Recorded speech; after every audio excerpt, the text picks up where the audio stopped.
Prime Minister Mark Carney is moving quickly on key legislation. His government on Friday tabled legislation designed to remove federal and provincial trade barriers, a significant step in moving to Carney's vision of one Canadian economy instead of 13. Then on Monday, he announced his plan for increased military spending that includes a commitment to meet NATO's 2% of GDP spending guideline by the end of this fiscal year. The additional $9.3 billion for this fiscal year, 2025-2026, will bring Canada in line with the 2% NATO target this year, half a decade ahead of the previous government's plan. Right now, Canadian Armed Forces members are fighting forest fires to protect their fellow Canadians and communities. In fact, members from here are in Sandy Lake as we speak. They're defending our coasts and waters. They are patrolling the Arctic and supporting our allies on Russia's frontiers. Again, members from here, including the signalers stationed in Latvia. They do so in tough conditions, and too often, has to be said, they do so with inadequate equipment. They deserve better, and they will have better. Members of our armed forces will get a well-deserved salary increase, which will contribute to better recruitment and retention of personnel.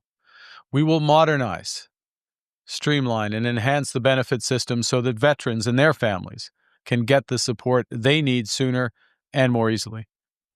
And we will invest in research to support women's veterans' health.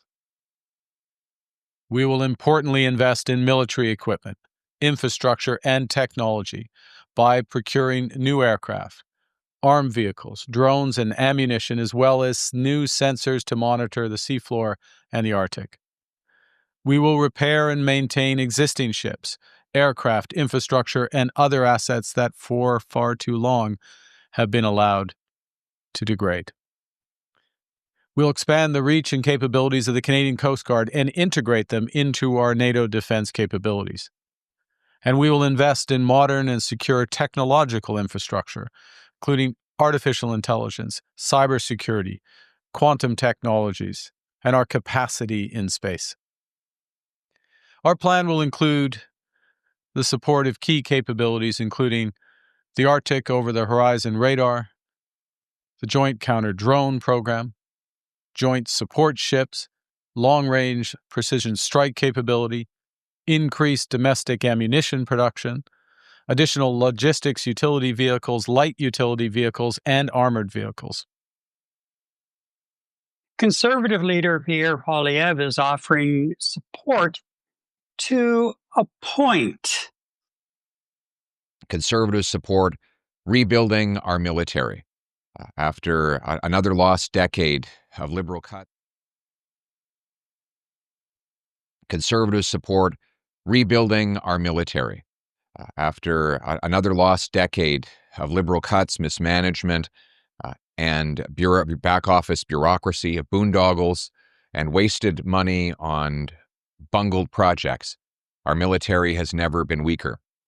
Now more than ever, we need a strong military that will reassert our sovereignty in the north, take back control of our Arctic waters.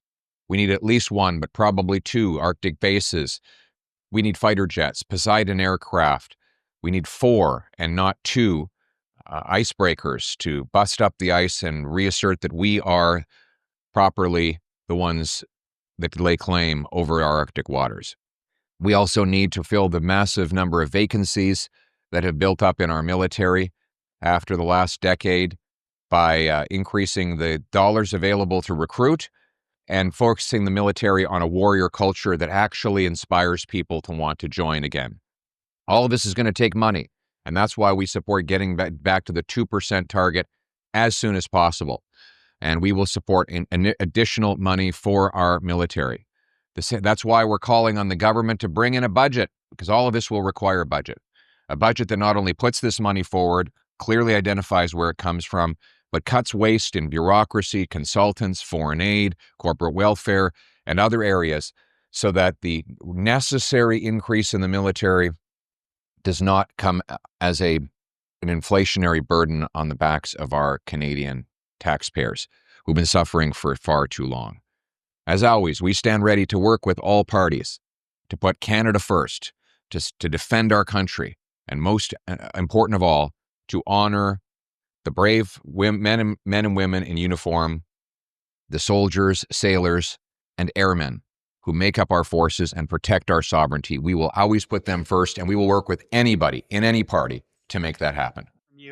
Eddie, this announcement, as far as increased spending is concerned for the military, is so long overdue. So long overdue. And, there's a military pay raise. The Trudeau government promised that 4 or 5 times over the last 10 years and never, ever delivered. Yeah. And then they wonder why their numbers are down. Well, you know what? I was really happy to see Pierre Poilievre throw his full support behind it. And, of course, he has to rehash the last 10 years. And I'll actually correct him. I'll help him out a little bit. Our military has been completely neglected for 18 years. So it's 10 years plus Harper's government. They pulled the rug out from the military like no other prime minister before him. So let's just, correct Mr. Poilievre for all his positive statements. It's 18 years, sir. That's all I wanted to say. Well, the other side of it, though, when my lead into that particular clip was he's offering his support to a point, because at the very end of it, what does he have to do? He has to drag in about, he said, we're going to fight this on the budget. The budget side, yeah. Yeah, he wants a budget tabled ASAP that would include the numbers here. I don't think that Carney's ready to commit to final numbers, because I think it's all hinging on the deal that is in the process of negotiation at the moment with the U.S. to try and put an end to the trade war and the tariffs.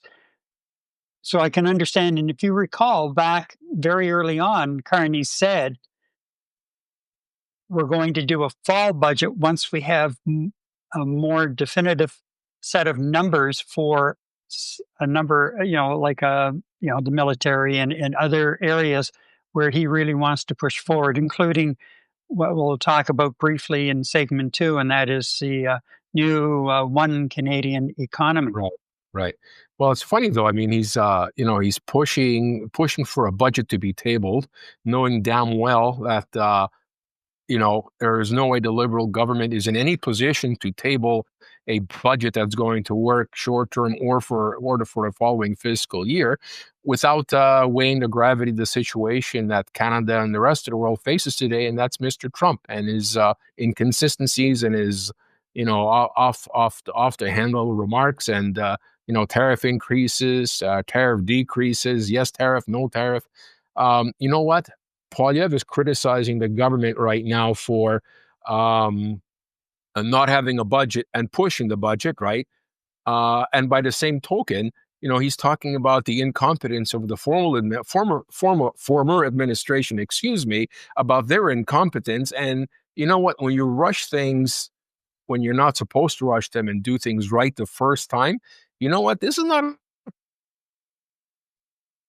political. What? You know what? I know you want Carney to screw up so you can pounce on him. Allow Carney to succeed for the country. You help him succeed for the country. Give him the opportunity to table the budget on his time. He said it's going to be tabled in the fall.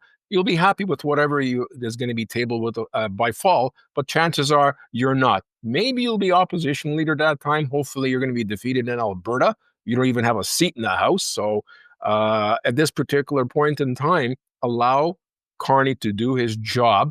He is the financial expert here, not you. You're the politician, Mr. Poilievre. Carney is a financial expert and the present Prime Minister of Canada.